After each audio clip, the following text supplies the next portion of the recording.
Hey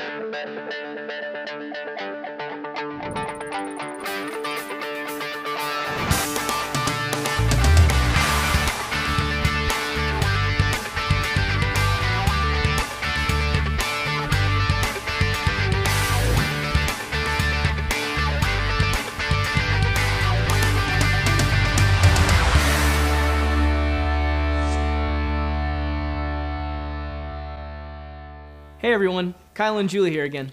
We're starting the 4th session of Couple Talk called Having a Couple Talk. Do you know what the 4 scariest words are to a husband? Honey, can we talk? Ha ha. In the BC days of our marriage, before Couple Talk, I would utter that phrase and Kyle's eyes would open wide, his back would go straight, and his whole body would tense up. It was sort of a mixture of deer in the headlights and Frankenstein getting an electrical shock. I've come up with an analogy for couples having those can we talk conversations. They're a lot like couples going to the shopping mall. One of you really wants to be there, and the other one doesn't. One of you has a good idea of what you want to get out of the experience, and the other's just along for the ride. One of you is going to be really happy when it's all done, and the other, not so much. And it usually ends up taking you way longer than you expected, costing you more than you had planned, and taking a lot more energy than you had to give. That's why today's session was a total godsend. Today's session combines what you learned in the first 3 sessions. Dawn and Alex will take you through the major concepts that you have already learned: listening with empathy and expressing yourself, and then making them into a single dialogue. Hence the word couple talk. So let's get going. Today's session, Having a Couple Talk. Welcome to session 4. We'll be cracking the code to a deeper connection by having a couple talk. In previous sessions, you learned the fundamental roles in couple talk, and they work together for that deeper connection. It's important to remember those 2 roles because you'll be using them in a couple talk. In the first session, Trading Places, you learned the importance of empathy, trading places with your partner, seeing things from their point of view, feeling things from their point of view. In the second session, Listening Fully, you learned about listening with empathy. So it's not just about repeating words back or focusing on facts.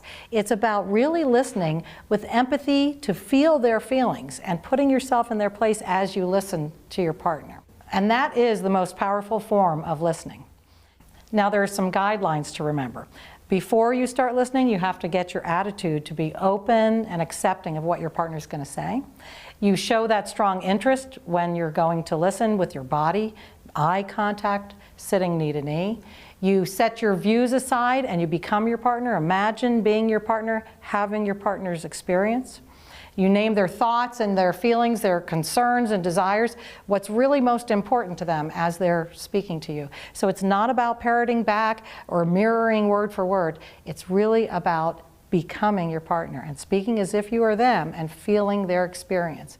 And then finally, any corrections that come your way, you accept them graciously. Your partner, remember, is the expert on what's going on inside of them, and they're going to teach you, and then by accepting those corrections, you can learn even more. Then in the last session, Expressing Yourself, you learned how to be honest, but say that truth in love. So you named what was good about your partner's point of view, or what was good, what you appreciated about your partner. You first had to think before you spoke, though, to get prepared to do that. And that was the preparation step.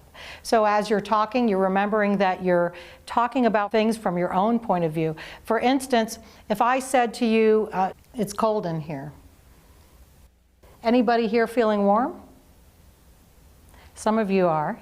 So if I say, it's cold in here, am I speaking from my own point of view? I am not. From my own point of view, it would be, I'm feeling cold because you happen to be feeling warm and some others are feeling warm. So speaking from your own point of view has a lot of I messages in it. I'm feeling cold. So we want to talk about from our own point of view, our thoughts and our feelings, what's important to us, and try to avoid those trigger words that might cause a defensive reaction in our partner. You learn to connect with your partner as you spoke, staying honest about your thoughts and feelings. This session will put expressing yourself and listening with empathy together to have a new kind of conversation. We like the quote that says, most conversations are simply monologues delivered in the presence of witnesses. And that's true sometimes, too many times. Often a conversation is two people that are both talking and neither one is listening. Just two separate monologues, each trying to make their point, trying to persuade the other. It can be different. It can be a real dialogue, leaving you feeling understood, and the same for your partner. So in this session, we'll tell you how to have this new kind of conversation, a couple talk, and you'll get to experience it. Couple talk uses expression and listening with empathy to have a dialogue without it disintegrating into a fight or tuning each other out or having the same old conversations that go nowhere. In the Bible, James says, everyone should be quick to hear, slow to speak, and slow to become angry. And having a couple talk helps us to be quicker to hear. And that's the listening with empathy part. It helps us to be slower to speak, more carefully, and that's the expressing yourself part. And it helps reduce misunderstandings, the overreactions, and the anger that can come. And then it also increases our closeness. All the good feelings that come from feeling accepted and validated and really understood. So we've been mentioning feelings and assigning you to identify them. Let's explore this more deeply. In your workbook, turn to feelings, an important part of who we are. And we're not advocating that you make decisions based only on feelings or base your behavior only on feelings. Right. For example, maybe you feel nervous to apply for a job, but you still go through with it. Or you might be feeling a little scared about your financial situation, and yet you believe God is calling you to give in a certain way, and you push through and you go and do that.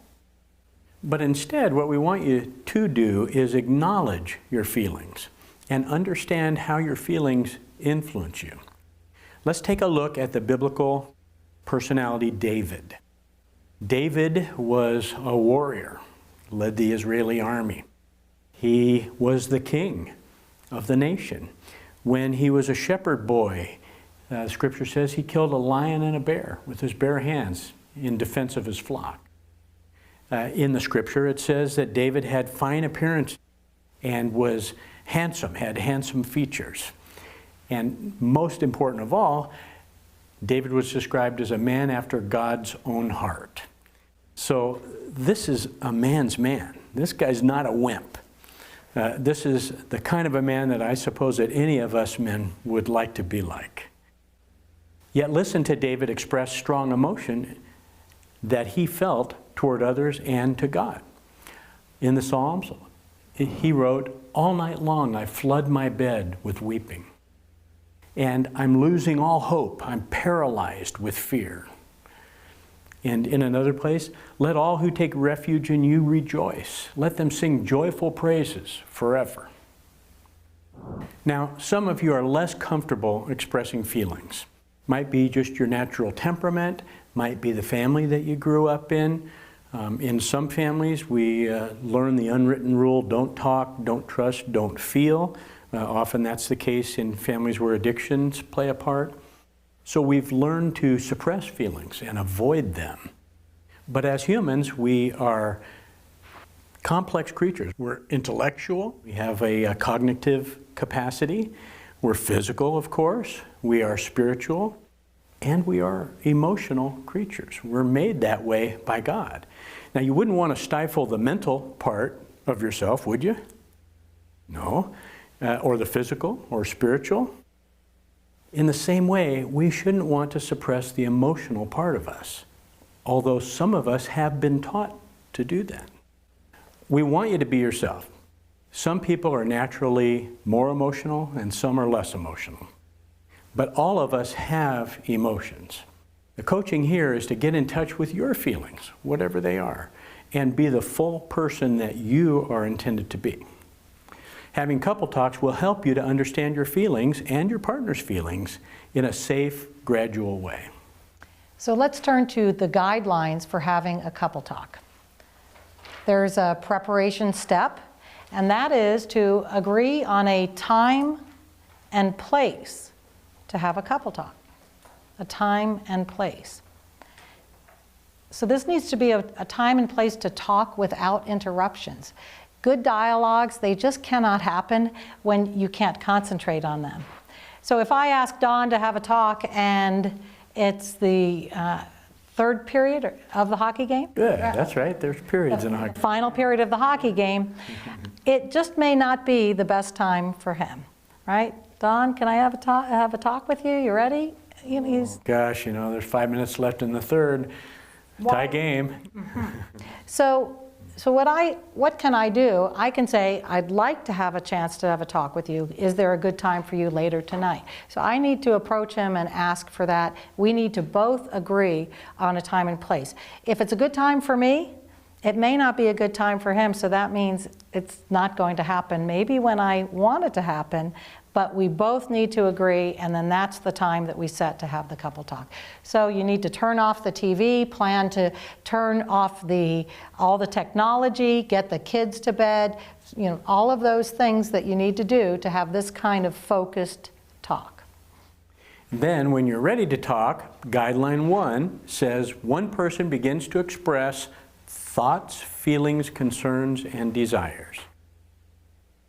Usually the person that asks for the couple talk, or the one with the strongest emotions, begins expressing. And listening is hard work, so if your partner's emotions are high, help them to feel understood first, and that will help to calm them and be a much more likely scenario to have a positive outcome. And as you're expressing yourself, remember to pause occasionally to let your partner listen with empathy. Listen and summarize back with empathy, because it is difficult to retain a lot of information, and we can be different. I know for Don, he can listen to a long period of me expressing myself, and then he can listen with empathy beautifully back to me. I need it in shorter chunks, shorter bits, so that I can really focus in on what he's saying, and then go to and summarize it back, and then go to the next thing that he wants to tell me. So generally, it's difficult for people to listen more than about 30 seconds before they start losing some of the important information. So try to talk for about 30 seconds and then let your partner listen and summarize with empathy. Or think about 2 or 3 pieces of information or chunks of information and then let your partner listen and summarize with empathy. Guideline 2, the other person listens and summarizes with empathy. And the rule is that whenever one person is expressing, the other person is the listener. It's not passive listening. Instead, listening with empathy is focused listening, followed by summarizing back your partner's feelings, concerns, thoughts, and desires. As the listener, you'll be talking, but not about yourself. You'll be saying things like, as my partner's name, I feel this, I think that, I want such and such. And there are some rules. Don't interrupt. Don't ask questions. Don't offer sympathy or give your own point of view. Listening in this way will help your partner open up and express themselves in ways that are safe and helpful. And it'll also help your partner be fully open to listen to you when it's your turn to express. Now we're going to give you an experience of having a couple talk, where one person will express and the other one will listen and summarize with empathy. And midway through, you will trade places and switch roles, and the person who had been expressing themselves becomes the listener, and the listener will now express themselves.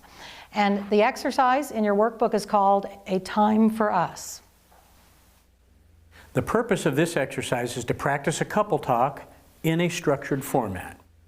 So together, we want you to agree on a topic to use for this couple talk. It should be a positive topic, an activity that each of you is willing to consider adding to your relationship. You may have brought a topic with you that each of you have agreed upon, or you may have to narrow it down just now. Some potential ideas are listed in your workbook. Examples are an athletic activity, church activity, leisure time, hobby, something you might want to do with friends, getting a pet, whatever. It's up to you to choose it together, but we want you to choose something that would add enhancement to your relationship and you both see as a positive. Right, and as you discuss and choose your topic, remember that you may have different opinions about these things that you are suggesting to bring into your relationship. When Don and I, many years ago, did this exercise, we each came up with a couple of different activities we thought would be good to enhance our relationship. So we turned to each other and we showed each other the lists, and I looked on his list and everything he had listed was actually a conflict topic to me. So I said, we can't use yours, we've got to use something from my list, because it would have been a conflict discussion if we had chosen his. So make sure it's a topic that both of you have some openness to talking about, and that would be the best kind of topic to choose. So take 1 minute and talk together and select your topic, and then we're going to head into the exercise. Take time now to choose your topic.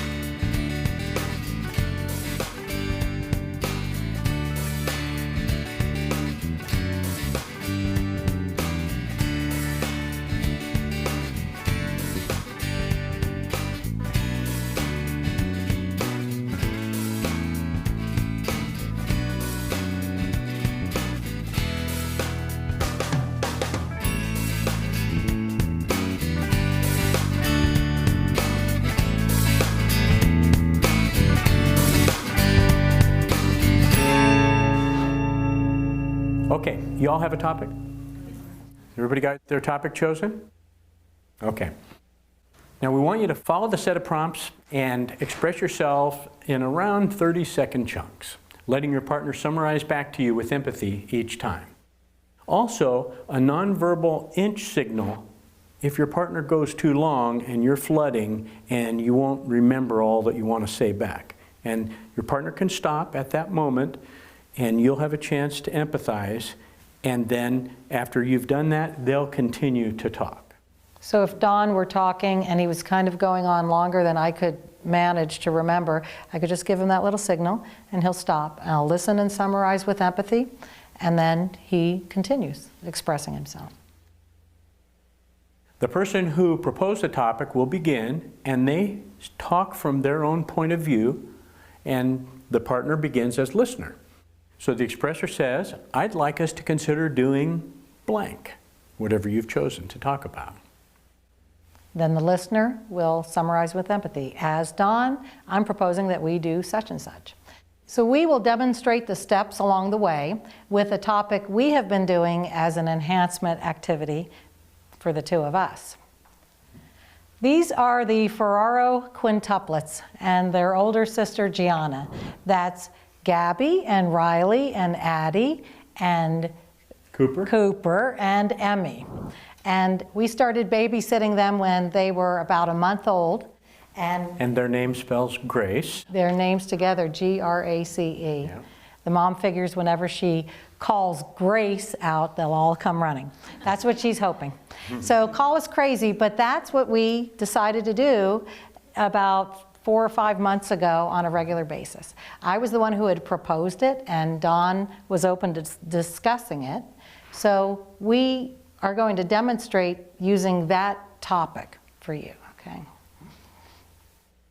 I'd like to propose volunteering as one of the helpers with the Ferraro quintuplets on a regular basis. So as Alex, I think I'd like to suggest that we volunteer and help out with childcare for the quintuplets. Now, a thought I have about it is that it's part of being a part of the community. They belong to our church, and I think it's a good thing for us to help out a family in need. So as Alex, a thought I have about it is that this is a family that is overwhelmed and they have a lot of needs and they're part of our church, and that this could be a good act of service for us to do together. Some feelings I have about it are that I'm nervous taking care of preemies, so that's going to be something I have to manage. And then also I really feel good watching you handle babies. You love them. At church, you're always picking up everyone's babies and wanting to carry them around. And so, to me, it would be fun to be a part of that with you. So, as Alex, some feelings I have about this are, I'm a little nervous about taking care of premature babies. So that's kind of scary. But a positive is I'm excited about the idea of seeing you holding babies, because I know how much you like holding babies and taking care of them. And at church, you always grab the babies. So a concern I have is about making a commitment and not following through. If that happened, I'd feel embarrassed. I'd feel bad. So one concern I have as Alex is that we would make a commitment to taking care of the kids and then not be able to keep it. It would let them down, and it would be embarrassing for us. So my desire is that we could figure out a way to make a commitment that we both could feel good about and follow through on. So my desire is that we could choose to take care of these babies and make a commitment that is something we could follow through with and keep and do together. And now I'm going to give Dawn a turn to be the expressor. So I say, I'd like to hear from you now. And now we aren't going to do the switching of seats anymore. What we're going to do is just give him the role now of expressing himself. Well, my thoughts about your suggestion is I think that's doable. I think that could be something really wonderful to do.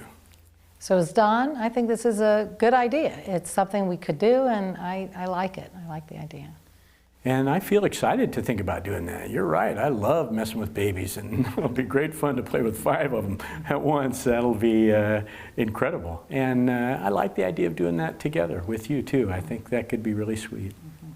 So as Dawn, I love babies, so this is like a slam dunk for me. I really love the idea of being around all these babies, and having you a part of it, I would really enjoy too. A concern I have about doing this is our schedule and the time we have available. And I don't want to have us get to where we're over-committed, especially if we're staying overnight taking care of the babies. So a concern, as Dawn, a concern that I have is over-committing. And if we were to do something like an overnight commitment, that seems like a big deal. And I want to make sure that we're not over-committing to that. So my desire is to go ahead with this and try to set it up on kind of a minimum commitment level so we don't break a promise, and let them know ahead of time that there's going to be times because of travel when we'll have to miss and can't be there. As Dawn, I would like to do this, but I'd like to do the minimum commitment so that we have the time to travel and have other things in our schedule too. That's right. So that was an opportunity for you to see a couple talk where Alex started as the expressor, and it was my job to give empathy to her, and then we traded roles, and I became the expressor and she gave empathy to me.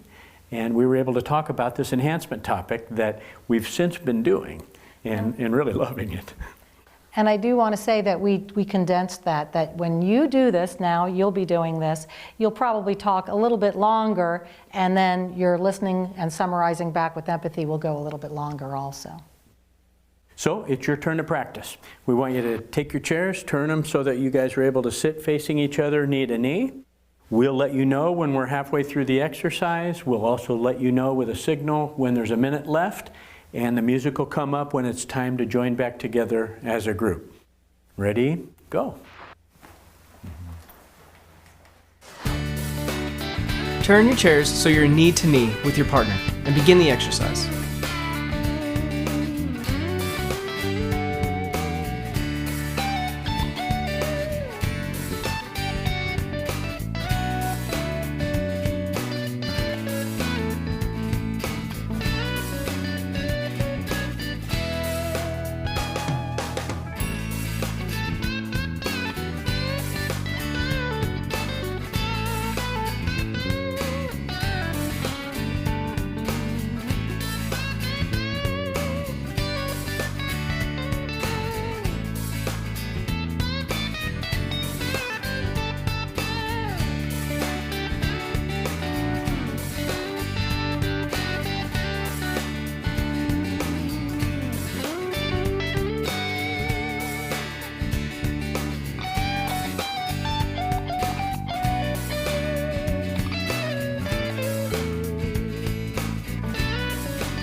halfway there.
Start wrapping it up. There's 1 minute remaining.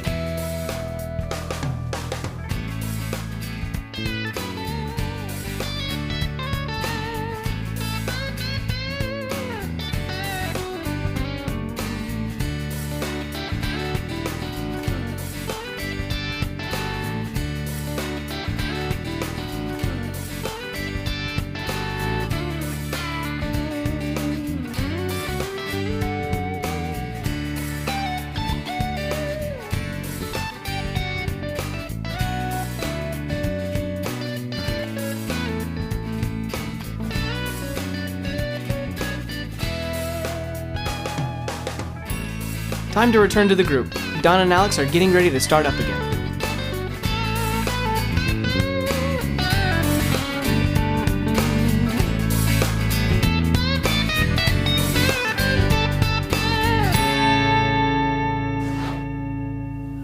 do a quick check-in with you. How'd it go? Were you able to keep the roles straight? How was that for you? No, it was really very easy. I thought it was going to be more difficult, but I found it relatively easy following the prompts. Because I wouldn't have thought to say, oh, my desire, my concern, but because they were there, I realized I had some. Good, good, great. And I feel kind of the opposite way. I guess having the outline, it was overwhelming to have to think about each step. And I was just like processing so much in my head while I was even trying to express what I was saying and listening to what they were saying. I just felt like, oh, I have to make sure I hit all these points. So for me, it was just a little overwhelming to do it that way, yeah. Yeah. Yeah, it can be that way in the beginning because there's so much work you're doing. When it's your turn to express, you're having to kind of filter that through all the guidelines for expressing yourself and not use any trigger words. And then when it's your turn to listen with empathy, some of us who are talkers have a lot of work to do in building that muscle of listening, and there's so much going on because our mind drags us back to our own thoughts or opinions, and then we have to go back and focus in on our partner and get back to what they were saying. So it can be really overwhelming at first, but with practice it really will get easier and easier. Now you've identified some thoughts, feelings, concerns, and desires in that exercise, and you each had a chance in both roles. Now we want to teach how to switch roles in a fluid way, nice and easy. And there are several reasons for this. One reason is so that your dialogues will go deeper. Turn your workbook to the falling leaf diagram. You'll see two experience diagrams on the page representing two different people in conversation. And at the top, you'll see thoughts and some surface feelings. Dialogues gradually deepen, and as you go deeper, the feelings become deeper and you get into the area of concerns and desires. And as you go back and forth, naming what you hear from your partner and reading between the lines, you go a little deeper. And as you go a little deeper, your partner who's expressing realizes something new or has some self-discovery, and they go a little deeper coming back.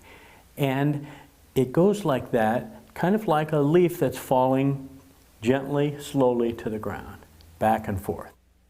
And that's what we want to illustrate with that diagram, is using the CoupleTalk process, because it's safe, you're able to help each other to understand yourselves and each other in a much deeper way. For example, in our CoupleTalk about volunteering with the quintuplets, I discovered some deeper feelings in me.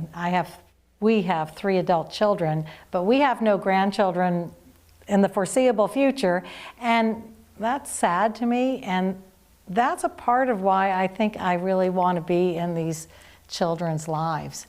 So I didn't know that. I was the one who had proposed the topic, but I didn't know it, and as we were talking and I was being listened to, that came out. And it was in a class. We were up in front of a group and doing a demonstration. Yeah. Yeah. So that's the idea. With being able to switch roles in a fluid way, that helps you be able to listen and understand each other, and little by little you work your way down to deeper feelings. So there is a way to switch roles informally. When you're ready, you can give up your role as expressor and become the listener. Or if you're the listener and you want a turn to express yourself, you can ask for a turn. And there's a system to do it. But sometimes it's difficult to remember who's who. We've got a way to help you do that.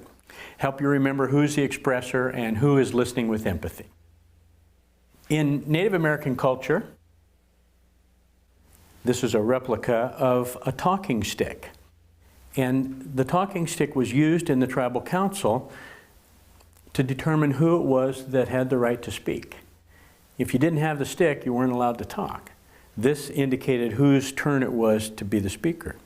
And there are other cultures that used something similar. This, I'm told, is an African talking stick from an African culture. In CoupleTalk, we do something a little different. We use an expression stick. And the expression stick is held by the person who is expressing themselves. And they hold it the whole time. They're talking about their point of view, their thoughts and their feelings and concerns and desires. And their partner does, what is their partner doing? Listening with empathy. So their partner will be listening and summarizing with empathy. So if I have the talking stick and I'm the expressor, it's all about me. I am talking about my point of view, my thoughts and feelings. Don is going to be listening, and then he starts summarizing back with empathy. And he does not get the stick because it's all about me. He has become me, so he is talking about my point of view, my thoughts, and my feelings. So I keep holding the stick because it's about me and what I've been expressing. Even though he's saying things, I am the one holding the stick because I was the one who was expressing. Okay? So the stick actually designates who is in the role of expressor. And in this session, we're going to ask you just to use a pen. But for next session, we'd like for you to bring something along with you. Right. What we would like to have you do is think about bringing something that you can pass back and forth that represents something important to you as a couple. Something that represents your relationship, something meaningful to you. Perhaps it was some small token from a vacation. It might be a photo. It might be something from your wedding.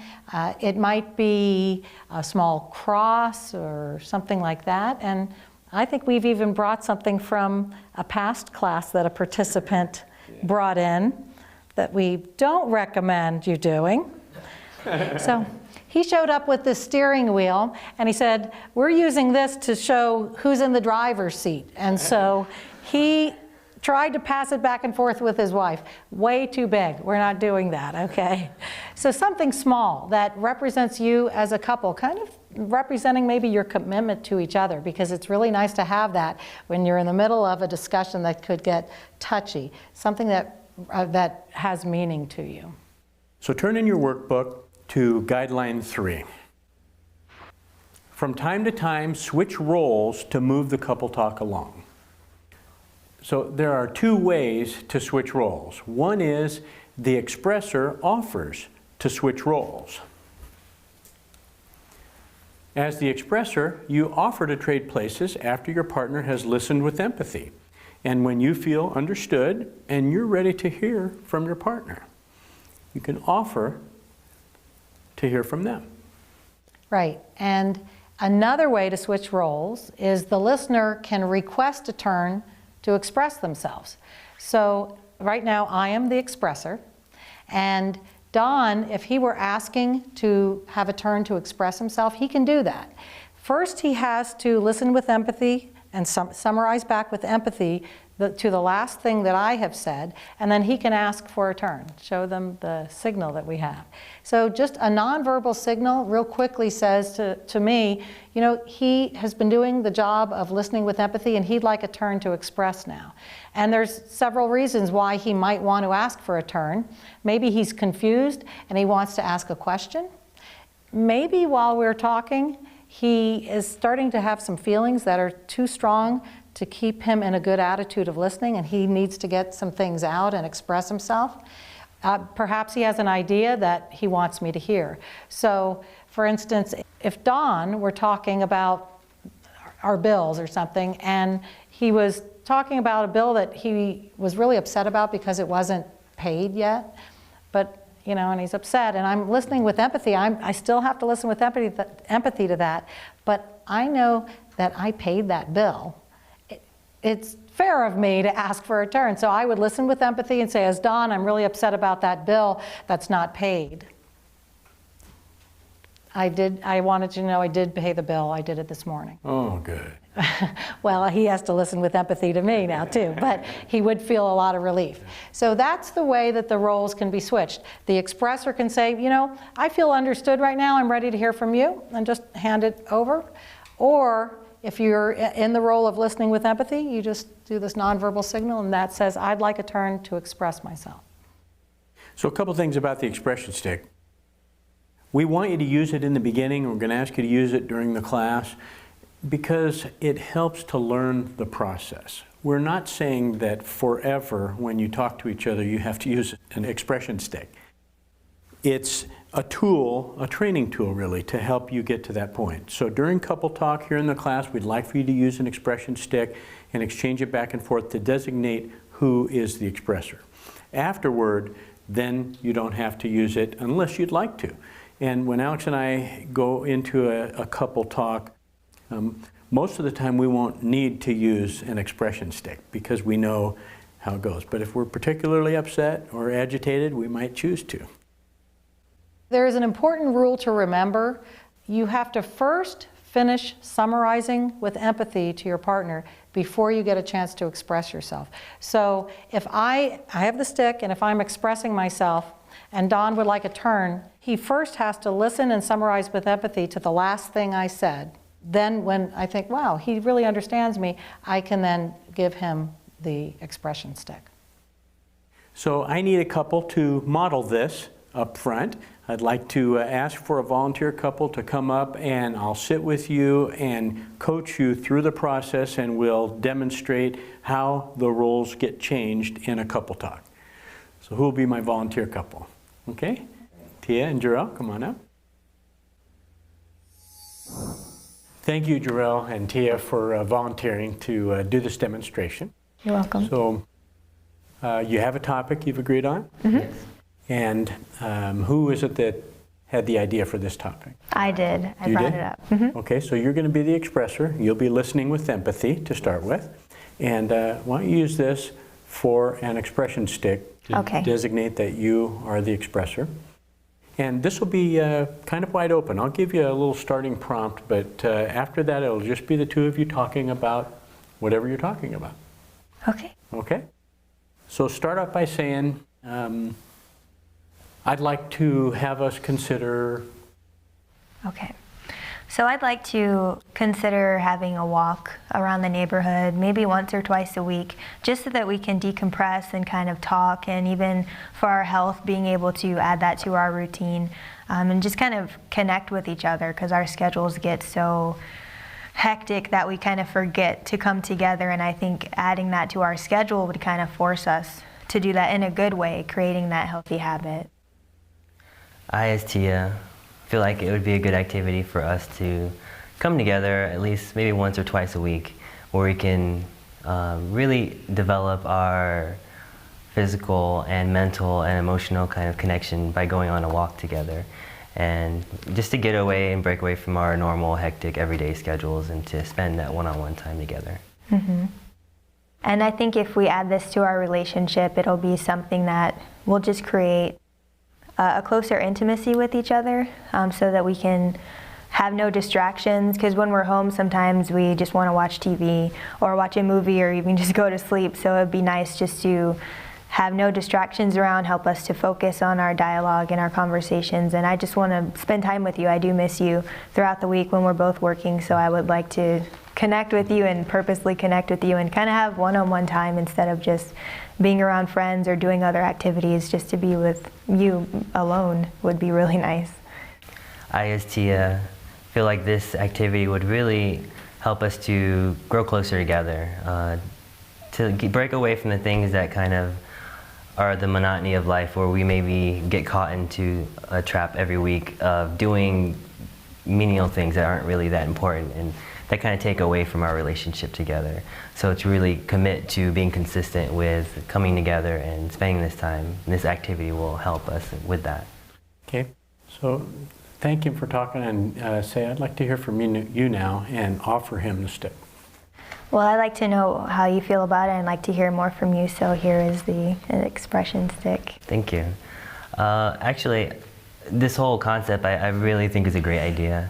I totally agree with you that it's important for us to come together and have an activity or something that we both agree on, because time is just going to pass by. Every week is going to go by, and we have to make a commitment and be intentional about doing something together. And this is something I think we both would enjoy, and something that would both benefit our health, our emotional connection, as well as our mental connection as we go on walks and just discuss or pray together. And there's so much opportunity and potential in just doing this activity together. So I'm really excited about that.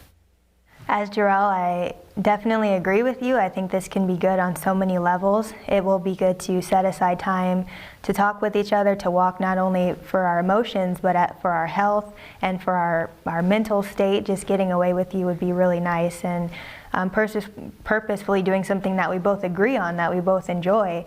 So I am excited to really do this and share this time with you, because time can just slip away from us. And I do want to make sure that we're taking care of our marriage and our relationship and putting it first before other things that kind of line up in our schedules. Beautiful. One concern I think that I would have is just because in the past there's been a lot of things maybe we've tried to implement into our daily lives, and we get to a point where if we're not consistent with it, it can kind of fade away and become an afterthought. So I think we should really be intentional and make sure that we're consistent with being accountable to one another, to make sure that on this commitment that we both are committed to doing it, and whether it's 1 or 2 times a week, that we both are encouraging each other and not letting it to become something that falls into our history as something we lack or fall out of that consistency, I guess, with. As Jarrell, I do have a concern. In the past, we have committed to different things, and sometimes we kind of get out of that routine because we let things get in the way, and I just don't want that to happen with this. So I think it would be very important for both of us to hold each other accountable, since this is something we're agreeing to, this is something that we both want to do. So I think having just being intentional about making sure it happens once or twice a week, so that we don't fall into the old pattern that we have done in the past. I want to make sure that we keep this commitment to each other, because it is important to both of us, and just continue to remind each other so that it stays in the forefront of our mind. So is she understanding you? Yeah, yes, she is. Yeah, she did great, huh? Yeah, she's doing a good job. Yeah. You have something you'd like to say? Oh, okay. Actually, thank you for letting me use it. Actually, I did have a question, because you did mention being accountable, and I think that is very important. So is there anything that you could implement, any idea that you have of how we can keep each other accountable, writing it in the calendar, or just setting a timer, or what is it that you think we can do to make sure we don't skip this commitment that we made?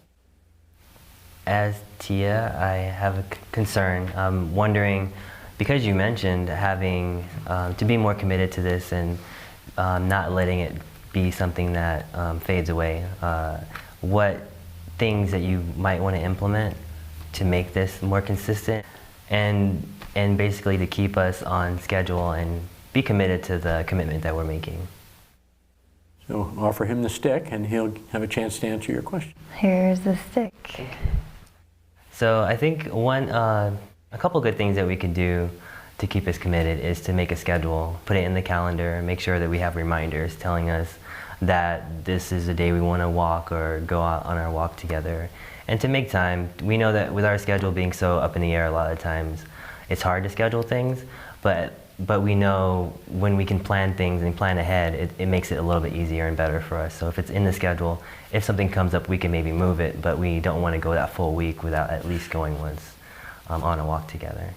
So as Jarrell, I understand your concern, and I think that we could use a calendar, we can use an alert, and kind of remind ourselves, because as we both know, our schedules are very unpredictable. We don't know what's happening day to day, but if we do put it ahead of time, we could at least rearrange something that we've already put in the calendar. If we know we need to push it back a day or bring it forward a day, that's something that we can do in order to continue to set that side of time, even if our schedules are kind of unpredictable sometimes.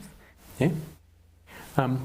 Tell her what it would mean to you and what it would feel like if you're able to do this together. Well, if we were able to do this together, it would mean a lot to me, because it would show me that we're both committed to being good stewards of our bodies and following through with being healthy and doing the things that will take us on that healthy course. And I would feel? And I would feel excited about what it will mean for our future moving forward. And it would definitely make me happy to know that we're on the same page together in this walk and in this marriage. As Jarrell, it would make me very happy to do this with you. I would feel very excited to move forward and to continue growing in our marriage, because this is something that we've committed to. It's very important to us. So this is something that I'm looking forward to doing with you. Ask for the stick so you can tell them what it would mean to you. You know how to do that? Yeah, good. Thank you. And it would actually mean a lot to me too, because like I said before, I do miss you, and it's hard for me to schedule time when there's no schedule, when we don't know. So I think the points that you brought up were really good, and I just feel very validated. I feel like you understand me and that you care enough about my needs and our needs in our marriage in order to do this and to be committed to moving forward with this plan. And I really appreciate you listening to me and truly hearing my desires and moving forward with it. As Tia, I'm thankful that you bring up the points that you do. I feel it means a lot to me that you care about our relationship and you're willing to make the commitment to me and to do these things that will be healthy for us and help us to move forward in our future. And that you recognize that I miss you and that spending time with you is very important and that we need to make that a focus in our walk together. Beautiful. Let's stop right there. You did a great job of illustrating what we wanted to show the group, and you did a couple talk. You were taking turns as the expressor or the person empathizing, and you showed different ways to exchange roles. One time, or several times actually, you offered the expression stick, and there were several times where there was a request for it using the nonverbal signal. And it was a fine example. Thank you both for doing it. Thank you for your coaching. You made it a lot easier than it was on our own. A lot of help. Okay, good. All right, you can head on back to your seats then. Thanks. Now it's time to practice this yourselves.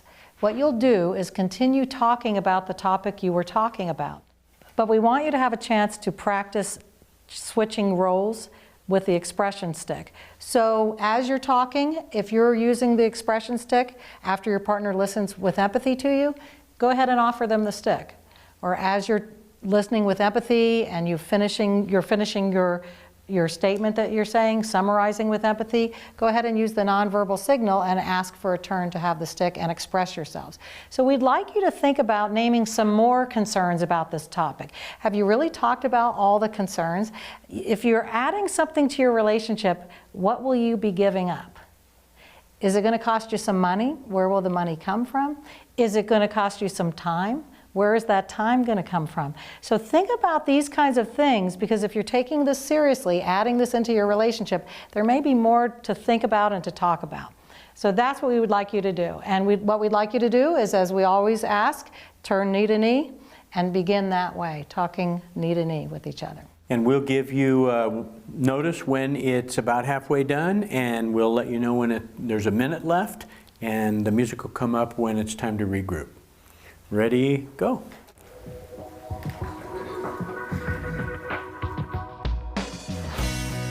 Get knee to knee with each other and start the exercise.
You're halfway done.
You've got just one more minute.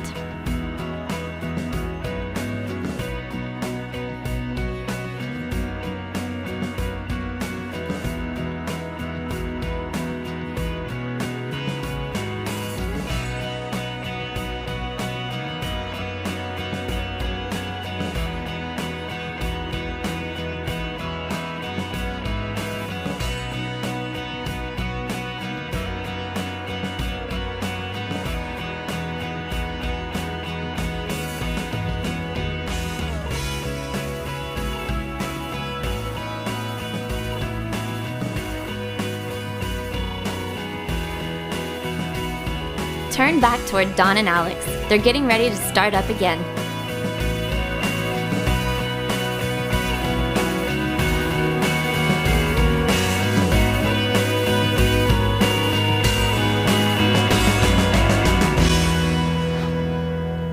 you to turn in your workbook and look over those 4 images and reflect on what the process was like for you to do this listening with empathy and expressing yourselves and switching roles.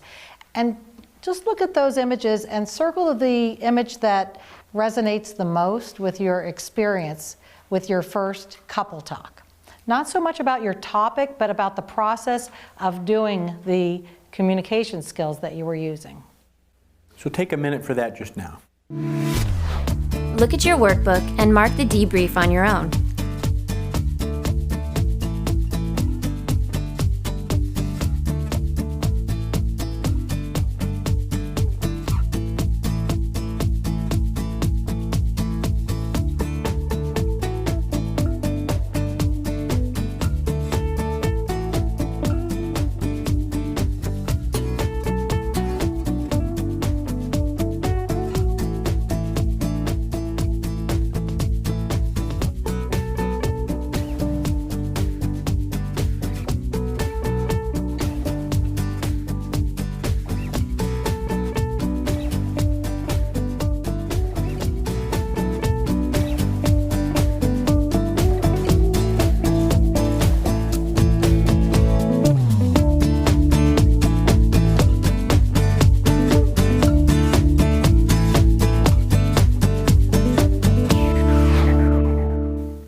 Okay, we'd like to hear from you now.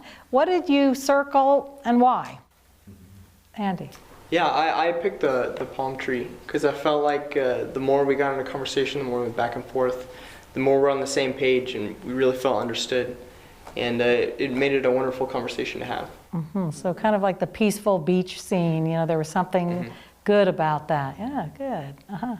I know for us, we both chose the puzzle piece because it felt like every time we went in one direction, we stopped and like went in another direction and then stopped and went in another direction. So it kind of felt like a maze that we were kind of going around and trying to find a destination, but just kept hitting roadblocks and had to back up. And Yeah. Yeah, it can feel like that. This is your first experience with it. So figuring out all of those processes, the who has what, who am I, all of those things really make it actually very complex. And so it can feel like that confusion, that wait, where are we heading with this? Yeah. Mm-hmm. Who else? I actually circled both the maze and the party because we did experience those difficulties of navigating our way through the conversation, and we got backed up and had to we stopped and then we had to back up, but at the same time I enjoyed doing it with her, and I feel like we had a good time. We enjoyed ourselves throughout. Yeah, good. So a question that we often get is, do we really have to use this stick from now on every time we're talking to each other? And the answer is no, because it would sound like... Hey, Alex, pass the salt. As Don, I feel a need for saltiness. Yeah, well, just pass the salt. Yeah. As Don, I'm feeling a strong need for saltiness. Just pass the salt. I'm feeling frustrated as I'm asking for the salt. So we're not saying that. We're not saying that from now on, every time you're talking to each other, that you have to use the stick. But what we're doing is getting you equipped for handling conflict. Because we've asked you to talk about an enhancement issue, an activity that would have add some fun or enhancement to your relationship.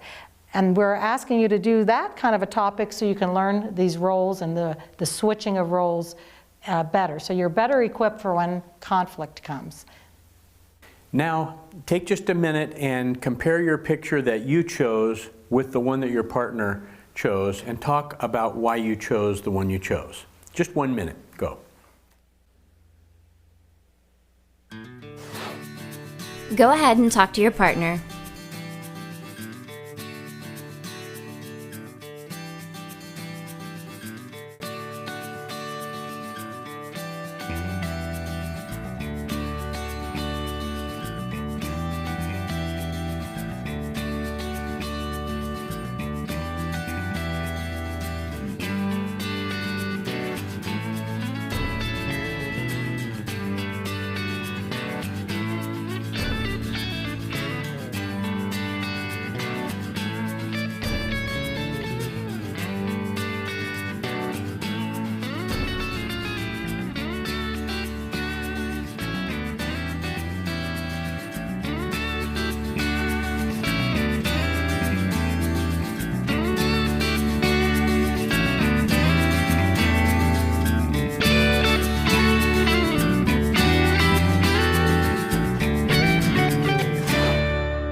Okay, got to bring you back. We've been talking about cracking the code to a deeper connection by having a couple talk. So turn in your workbook, and let's just quickly review the guidelines. First, you have to make an appointment. Both of you have to agree on that time and place to have the couple talk. And then one person begins expressing their point of view, their thoughts and feelings. The other person listens and summarizes with empathy. And then you have a chance to switch roles. You switch roles by the expressor offering the expression stick to their partner after their partner has listened with empathy to them. Or if you're in the role of the listener and you want a turn to speak, to express yourself, you do your nonverbal signal and you ask for a turn to speak. So those are the guidelines. But the question is, can this help us in everyday life? Number one, you don't have to have a formal couple talk every time, but let's think about the way you express yourself. Shouldn't that be a full-time, 24/7, skillful expression of yourself? So remember that as you go out and go about your everyday life, you should be trying to express yourself skillfully, using those I messages, avoiding trigger words, including all those positives that you think of and can think of about your partner's point of view and about them. And then also, another thing you can do is occasionally focus on listening with empathy to your partner and use that you form, that more natural you form you've been doing in your partner appreciations. So if your partner comes home from a tough day at work, decide, I'm going to be the empathizer. I'm going to listen with empathy and summarize back. Just fall into that naturally. And as you express yourself and listen with empathy, both of you, in those ways, what will happen is that falling leaf will happen in your relationship, and you'll deepen that connection between the two of you. Now, some have said that their experience felt awkward, and that's because it's still new. You haven't had a lot of time to practice these skills yet. Just like the first time you were riding a bike, you didn't feel like you were an expert, right? You wobbled down the road and felt very awkward about it. But it was the practicing that made a difference to where you were able to ride easily. So a few points about practicing.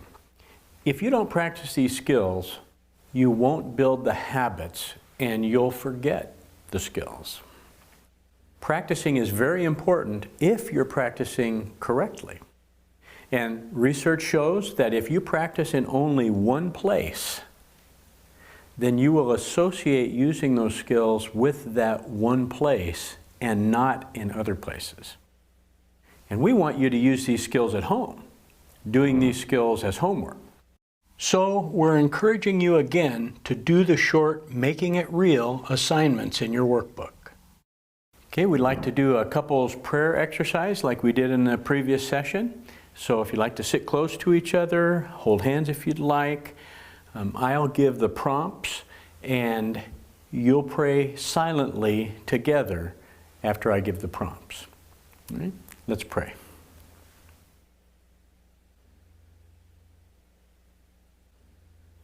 Ask God to help you set aside yourself while you listen.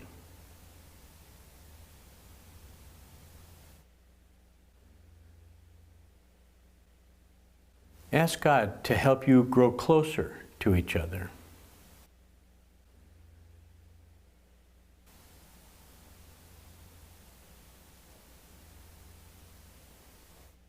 Ask Him to help you grow closer in your relationship to Him.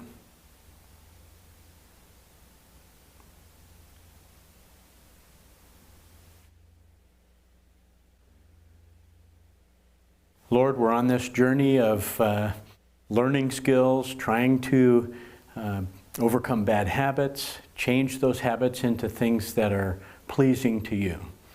We ask for your touch, your support, and your help as we work to improve the way we communicate. In Jesus' name, amen. Okay, take a minute and talk with your partner about what that prayer exercise was like for you. Go. Turn and talk to your partner about how this exercise was for you.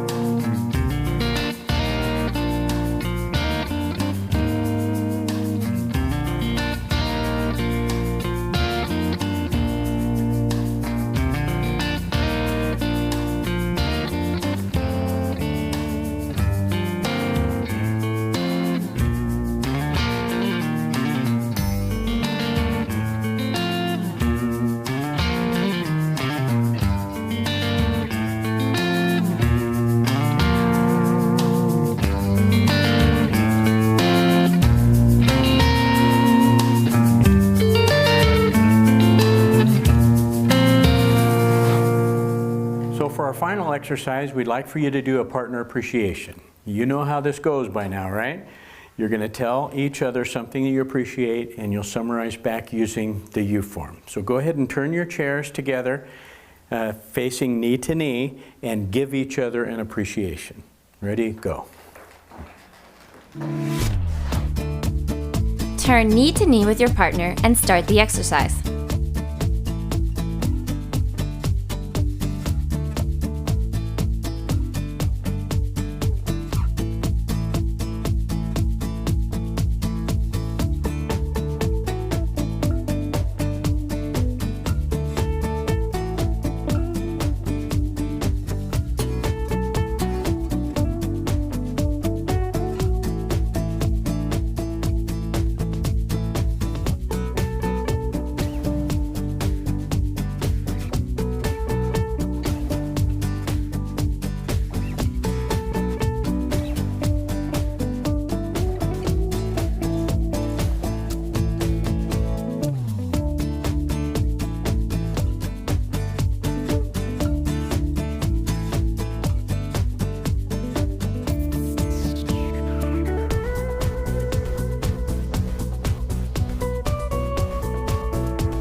One minute remaining.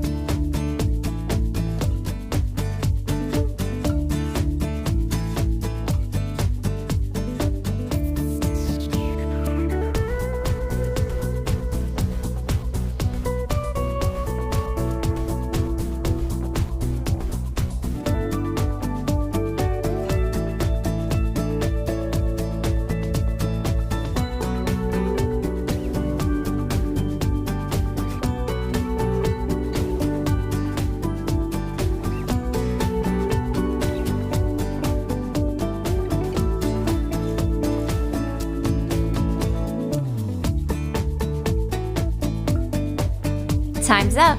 Excellent job. Let's turn back towards Dawn and Alex.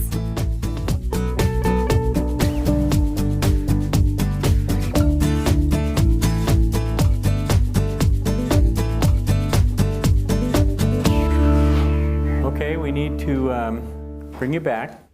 And this completes session 4, having a couple talk. And next session, we will end part 1, cracking the code to a deeper connection, by talking about growing as a team. We'll see you next session. So now you know how to have a couple talk. You may be feeling like you got run over by a truck. So let's break this down again. When you want to have a discussion with your partner where you discover more about your partner's point of view or your own, you need to agree on a time and a place to have your couple talk. Minimize the distractions, turn off the TV, power down the phone, and make sure the kids are taken care of. Find a comfortable place where you can sit knee to knee. It could be the living room, the dining room, or in the backyard. Just make sure that your location gives you privacy and safety to share. The person who requested the couple talk is the expressor and begins by expressing their thoughts, their feelings, their concerns, and their desires. The other person is the listener and listens and summarizes with empathy. This is not the time to ask questions, make suggestions, or offer opinions. Your time will come to talk later. Show you care by listening to your partner.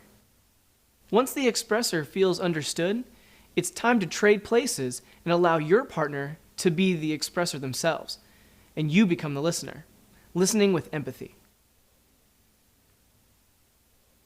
To help keep track of who is who, use an expression stick to identify who the expressor is.